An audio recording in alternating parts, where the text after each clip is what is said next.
One of the best leading home appliances retail network in Kerala, and also they are with a 35-year in home appliances and electronic chains of stores in Kerala, having 80 outlets in more than 64 towns apart from its online presence. Sreejesh എന്ന പേര് കേൾക്കുന്ന ഓരോ ഭാരതീയന്റെയും പ്രത്യേകിച്ച് മലയാളിയുടെയും മനസ്സിലുണ്ടാകുന്ന വികാരമാണ് ഇതിന് മുമ്പിൽ വന്നത്, അഭിമാനം. അതുകൊണ്ട് തന്നെയാണ് അഭിമാനത്തോടെ ആദരിക്കുന്ന ഒരു ചടങ്ങിന് പേര് നൽകിയത്. ശ്രീജേഷ് അദ്ദേഹത്തെ ഒരുപാട് പറയാനുണ്ട്, വിശേഷണങ്ങളുണ്ട്. കേരളത്തിന് ഇന്ത്യയുടെ ഗോൾ വലയിൽ കാത്തുന്ന എക്കാലത്തെയും മികച്ച hockey goal keeper, great wall of India അല്ലെ. പിന്നെ ഒളിമ്പ്യനാണ്, പത്മശ്രീ വിന്നറാണ്, 2 തവണ ഒളിമ്പിക്സ് ബ്രോൺസ് മെഡൽ ഇന്ത്യയിലേക്ക് കൊണ്ടുവന്ന ടീമിന് മുൻപിൽ നിന്ന് നയിച്ച വ്യക്തിയാണ്. ഒരുപാട് വിശേഷണങ്ങൾ അതിനാണ് നമ്മുടെ എല്ലാവരെയും പക്ഷെ അദ്ദേഹത്തിലേക്ക് അടുപ്പിക്കുന്നത് അദ്ദേഹത്തിന്റെ സ്വഭാവ സവിശേഷത തന്നെയാണ്, വ്യക്തിത്വമാണ്. ഈ ദിവസങ്ങളെല്ലാം ഒരുപാട് ആദരവിന്റെ ചടങ്ങുകൾ പങ്കെടുത്തിട്ടുണ്ടെന്ന് എനിക്കറിയാം. പല ചടങ്ങുകളും ഞങ്ങൾ നേരിട്ടുണ്ടായിരുന്നു. അപ്പോഴെല്ലാം നിറപുഞ്ചിരിയോടുകൂടി സ്നേഹത്തോടുകൂടി എല്ലാവരും സംസാരിക്കുമ്പോൾ തന്നെ അദ്ദേഹത്തെ പറ്റി വളരെ അടുത്തുള്ള ആൾക്കാർക്ക് ഒരുപാട് സ്നേഹം അദ്ദേഹം പകർന്നു നൽകുന്നത് നമുക്ക് കാണാൻ പറ്റും. കാരണം എല്ലാ ചടങ്ങിലും കുടുംബാംഗങ്ങളും കൂടെ കൂട്ടാറുണ്ട്. ഇന്ന് പ്രത്യേക ആവശ്യം കാരണം നമുക്ക് വരാൻ സാധിച്ചില്ല. ഇന്ന് ഈ ചടങ്ങിലേക്ക് വന്നു ചേരാൻ സമയം കണ്ടെത്തിയതിന് ഒരുപാട് നന്ദിയുണ്ട്. അപ്പോൾ പിഡബ്ല്യുസിന്റെയും ഹയറിന്റെയും അസോസിയേഷന്റെ പേരിൽ നമ്മുടെ പ്രിയപ്പെട്ട ഒളിമ്പ്യൻ ശ്രീജേഷിനെ ഈ ചടങ്ങിലേക്ക് ആദ്യമായി സ്വാഗതം ചെയ്യുന്നു. ആദ്യമായിട്ടുള്ളത് ശ്രീ റൂഫസ് ഡിസൂസ. അദ്ദേഹം 1950-കളിൽ 56 മുതൽ 59 വരെ ട്രാവൻകൂർ സ്റ്റേറ്റ് ഹോക്കി ടീമിനുമായി നയിച്ചിരുന്നു. പിഡബ്ല്യുസിന്റെയും ഹയറിന്റെയും പേരിൽ അദ്ദേഹത്തെ ഈ ചടങ്ങിലേക്ക് സ്വാഗതം ചെയ്യുന്നു. അടുത്ത ശ്രീ രമേശ് കോലപ്പ അവർ ജി.വി. രാജ സ്കൂളിൽ ശ്രീജേഷിന്റെ ഹോക്കി കോച്ചായിരുന്നു. മറ്റെല്ലാ ടീമിൽ നിന്ന് മാറ്റി ഹോക്കിയിലേക്ക് കൈപിടിച്ച് നടത്തിയതിന്റെ ഒരു പ്രധാന കാരണം അദ്ദേഹം കൂടിയാണെന്ന് നിങ്ങൾ വിശ്വസിക്കുന്നു. അപ്പോൾ അദ്ദേഹം ഉള്ളതുകൊണ്ടാണ് നമുക്ക് ഇത്രയും നല്ല പ്രതിഭയെ ഹോക്കിക്ക് കിട്ടിയത്. ആ ആദരവോടുകൂടി ശ്രീ രമേശ് കൊല്ലപ്പ അദ്ദേഹത്തെ ഈ ചടങ്ങിലേക്ക് ആദ്യമായി സ്വാഗതം ചെയ്തു. ശ്രീ വസന്ത് ഷനായി അദ്ദേഹമാണ്. ഹോക്കിയുടെ അഡ്മിനിസ്ട്രേറ്റീവ് മേഖലകളിൽ കൈപുണ്യം തെളിയിച്ച വ്യക്തിയാണ്. ഒരുപാട് പൊസിഷനിൽ അദ്ദേഹം വർക്ക് ചെയ്തിട്ടുണ്ട്. ഫസ്റ്റ് നാഷണൽ അമ്പയർ ആയിരുന്നു കേരളത്തിൽ നിന്നുള്ള. ഒരുപാട് സവിശേഷതകളും വിശേഷണങ്ങളും അറിയിക്കുന്ന വ്യക്തികളാണ്. ശ്രീ എ വസന്ത് ഷനായി അവர்களെയും ഈ ചടങ്ങിലേക്ക് പിഡബ്ല്യുസിന്റെ പേരിൽ ശ്രീ ഡാനിയൽ കൊച്ചിയേരി അവர்களെയും ഹയറിന്റെ ടീമിനെയും മാർക്കറ്റിംഗ് ടീം എൻറ്റയർ ടീമിനെയും ഈ ചടങ്ങിലേക്ക് സ്വാഗതം ചെയ്യുന്നു.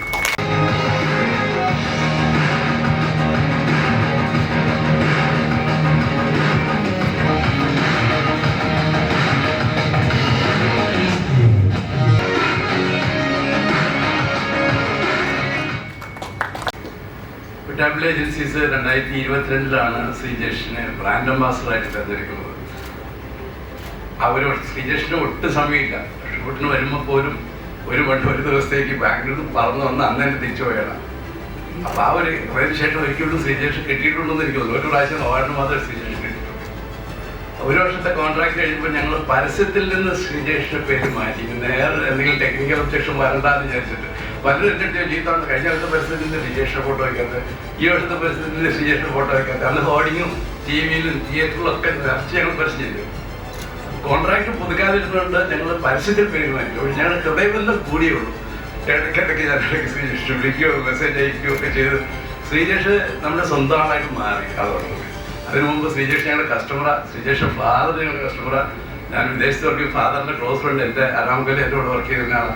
അത് ഞാൻ വീട്ടിൽ പല പ്രാവശ്യം പോയിട്ടുണ്ട്. അപ്പോൾ ശ്രീജേഷ് എന്ന വ്യക്തി ഒരു വലിയ സ്പോർട്സ്മാൻ എന്നുള്ളതിനേക്കാൾ കൂടുതൽ ഒരു സാധാരണ ഫ്രണ്ട്, വെറും സാധാരണക്കാരനെ പോലെ ജീവിക്കുന്നതാണ്. അത് നമ്മളെ വല്ലാതെ ആകർഷിക്കും.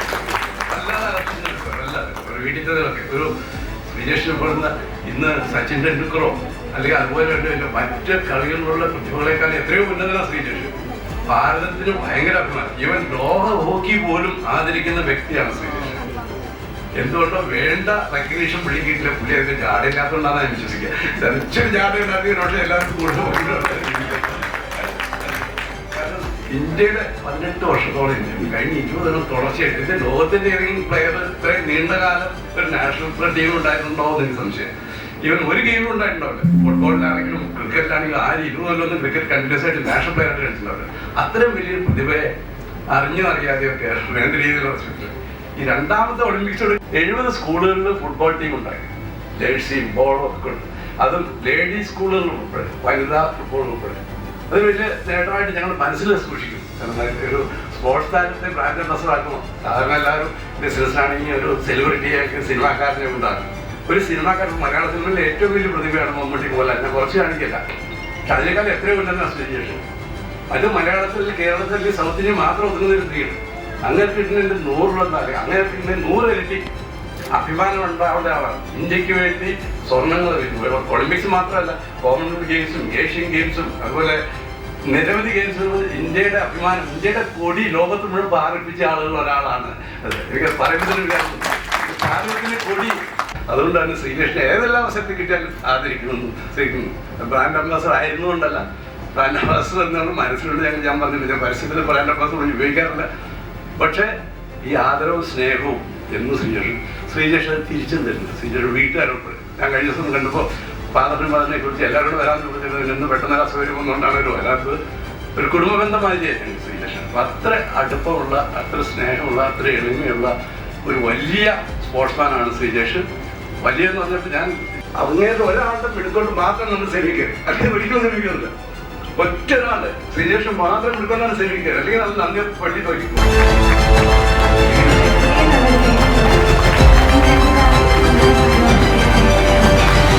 Congratulations. Serving as head coach of the Indian men's national team.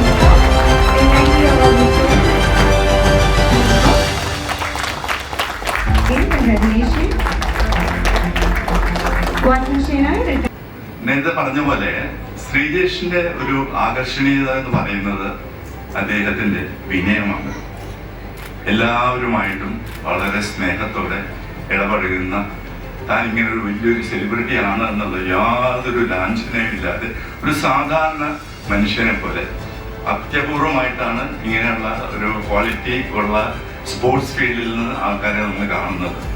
അപ്പോൾ ഒരു സ്റ്റേറ്റിലൊക്കെ കളിച്ചു കഴിഞ്ഞാൽ ജാട കാണിക്കുന്നതാണ് പലരും. പക്ഷെ അതൊക്കെ നോക്കുക കഴിയുമ്പോഴത്തേക്കും ശ്രീജേഷിനെ സംബന്ധിച്ചിടത്തോളം അദ്ദേഹത്തിന്റെ മുഖമുദ്രയാണ് അദ്ദേഹത്തിന്റെ ആത്മസമർപ്പണവും അദ്ദേഹത്തിന്റെ കഠിനാധ്വാനം. തീർച്ചയായിട്ടും എല്ലാ അഭിനന്ദനങ്ങളും അറിയിക്കുന്നു. സ്പായുടെ പേരിലുള്ള ആദ്യം തന്നെ ഒരു അഭിനന്ദനങ്ങൾ.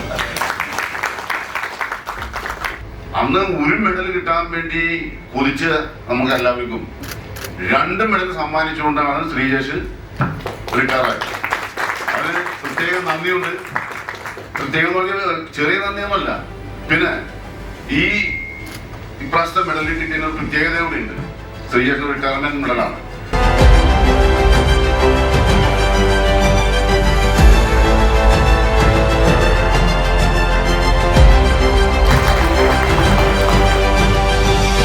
സീനിയറായിട്ട് പഠിച്ച ഹോക്കി പ്ലേയേഴ്സ് ഇവിടെയുണ്ട്. അതുപോലെ തന്നെ ഒരുപക്ഷെ കേരളത്തിലെ ആദ്യമായിട്ടൊരു എന്താ പറയുക ഒരു പ്രൊഫഷണൽ ആഡായിട്ട് വന്നത് പിറ്റാപ്പള്ളിയുടെ കൂടെയാണ്. കാരണം വെച്ച് കഴിഞ്ഞാൽ ഞാൻ ഹോക്കി ഡെബ്യൂ ചെയ്ത് 2006-ലാണ് സീനിയർ ടീമിൽ. അതുപോലെ ഒരു ആഡ് കേരളത്തിൽ വരാനായിട്ട് ഏകദേശം ഫോട്ടോസൊക്കെ വന്നിട്ടുണ്ട്, അല്ലെങ്കിൽ അതുപോലത്തുള്ള ആഡ്സൊക്കെ ചേർന്നെങ്കിലും ഒരു മെയിനായിട്ടൊരു ആഡ് ചെയ്ത് ഉറപ്പായിട്ടും പിറ്റാപ്പള്ളിയുടെ കൂടെയാണ്. അപ്പം പ്രോത്സാഹനം ഇവിടെയുണ്ട്. അതുപോലെ തന്നെ എന്താ പറയുന്നത്, ഇതൊരു നല്ലൊരു വേദിയാണ്. എനിക്ക് വളരെ ഇഷ്ടമാണ് ഇവിടെ വരുമ്പോൾ. കാരണം വേറെ ഒന്നും കൊണ്ടല്ല, കിരണറിനെ ഇവിടെ ആദ്യം പറഞ്ഞ പോലെ ഇതൊരു ഫാമിലി ഫീലിംഗ് ആണ് ഇവിടെ വരുമ്പോഴും. കാരണം വെച്ച് കഴിഞ്ഞാൽ അറിയാവുന്നവരാണ് എല്ലാവരും. നമുക്കെല്ലാം ചെറുപ്പത്തിലൊക്കെ പിട്ടാപ്പള്ളി എന്ന് പറയുമ്പോഴത്തേക്കും നമുക്ക് ഓക്കെ ഒരു ഷോപ്പാണ്, നമ്മൾ പോകുന്നു, അവിടെ പോയി സാറേ ഡിസ്കൗണ്ട് എല്ലാം കിട്ടുമെന്ന് ചോദിക്കുന്നു. എന്നാൽ ഡിസ്കൗണ്ട് എടുത്തോളം പറഞ്ഞാൽ ഡിസ്കൗണ്ട് തരുന്നു. സത്യം പറഞ്ഞാൽ അതാണ് നമ്മുടെ ഏറ്റവും ആദ്യം പിട്ടാപ്പള്ളിയിലേക്ക് വരുന്നതിന് മെയിൻ റീസൺ. കാരണം വെച്ച് കഴിഞ്ഞാൽ അവിടെ ചെന്ന് ആരോട് ചോദിച്ചാലും ചില ഡിസ്കൗണ്ട് വേണമെന്ന് പറഞ്ഞാൽ ഡിസ്കൗണ്ട് തരും. ഫസ്റ്റ് റീസൺ അതാണ് നമ്മുടെ ഈ ഷോപ്പിലേക്ക് മെയിനായിട്ട് കയറുന്നത്. അതിനേക്കാളും എന്താ എന്നെക്കാളും ഡൗട്ട് വരുത്ത ഒരുപക്ഷെ നിങ്ങളായിരിക്കാം. കാരണം വെച്ച് കഴിഞ്ഞാൽ അല്ലെങ്കിൽ ഒന്നും എന്നെപ്പോലെ ഹോക്കി പ്ലെയറിൽ ഇത്രയൊന്നും സപ്പോർട്ട് ചെയ്യേണ്ട ആവശ്യമില്ല. പക്ഷെ എന്നാലും 1-2 എക്സാമ്പിൾ ഉണ്ട്. ഞങ്ങളുടെ അന്നത്തെ ഒരു ഫസ്റ്റ് ഷൂട്ടെല്ലാം കഴിഞ്ഞു. അതിനുശേഷം അദ്ദേഹത്തിന് ഞാൻ പറയാം നമുക്ക് സ്പോർട്സ്മാൻ എന്തെങ്കിലും ചെയ്യണം എന്നാണ് അദ്ദേഹം പറഞ്ഞ പോലെ വിവിധ സ്കൂളുകളിൽ ഫുട്ബോളിന്റെ എന്താ എക്യുപ്മെന്റ്സും ബാക്കിയെല്ലാം സപ്പോർട്ട് ചെയ്ത്. അത് ഹോക്കിയോട് ഇഷ്ടക്കുറവൊന്നുമല്ല, അന്നത്തെ സമയം ഫുട്ബോൾ വേൾഡ് കപ്പിന്റെ പ്രിയർ ടൈം ആയതുകൊണ്ടാണ് ഫുട്ബോളിന് ചെയ്തത്. അപ്പോൾ ഞാൻ അദ്ദേഹത്തിന്റെ പുറകെ പോകുന്നുണ്ട്. ഇനി എത്ര നമുക്ക് ഹോക്കിയോടെ വേണ്ടിയിട്ട് എന്തെങ്കിലുമൊക്കെ ചെയ്യാൻ വേണ്ടിയിട്ട്. അപ്പൊ എന്തായാലും പിട്ടാപ്പള്ളി എന്നുള്ളത് ഒരിക്കലും ഒരു ബ്രാൻഡായിട്ടല്ല ഇപ്പൊ കാണുന്നത്. സത്യം ഇതിന്റെ പറഞ്ഞൊരു ഫാമിലിയാണ്. അപ്പം എനിക്കിങ്ങനെ ഒരു ആഗ്രഹം തന്നതിൽ ആദ്യമേ തന്നെ നന്ദി പറയുകയാണ്. അതോടൊപ്പം വൺസ് അഗൈൻ പിട്ടാപ്പള്ളി എന്ന ഫാമിലിക്ക് എൻ്റെ 1000 നന്ദി അർപ്പിച്ചുകൊണ്ട് നിർത്തിയാണ്. Thank you very much. രാജ്യത്തിന് വേണ്ടി നമ്മുടെ വാനോളം നടത്തിയ ശ്രീജി സാറിന് പിട്ടാപ്പള്ളി എൻസിന്റെ ഈ ഫംഗ്ഷനിൽ പങ്കെടുത്തതിന് പ്രത്യേകം നന്ദി പറയുന്നു. ഇനിയും ഉയരങ്ങളിലേക്ക് എത്തട്ടെ. Thank you Sreeji sir. നിങ്ങളോട് സഹകരിക്കുന്ന ഞങ്ങളുടെ എല്ലാ മാധ്യമ സുഹൃത്തുക്കളും ഈ ചടങ്ങ് കവർ ചെയ്തതിനും അതുപോലെ സമയത്ത് എത്തിച്ച നന്ദി പറയാൻ ഈ അവസരം വിനിയോഗിക്കുകയാണ്. അതുപോലെ ഇത് ക്ഷണിക്കപ്പെട്ടിട്ടുള്ള എല്ലാവർക്കും ഈ ചടങ്ങിൽ സംബന്ധിച്ച എല്ലാവർക്കും ഒറ്റ വാക്കിൽ നന്ദി പറഞ്ഞുകൊണ്ട് ഞാൻ വാക്കുകൾ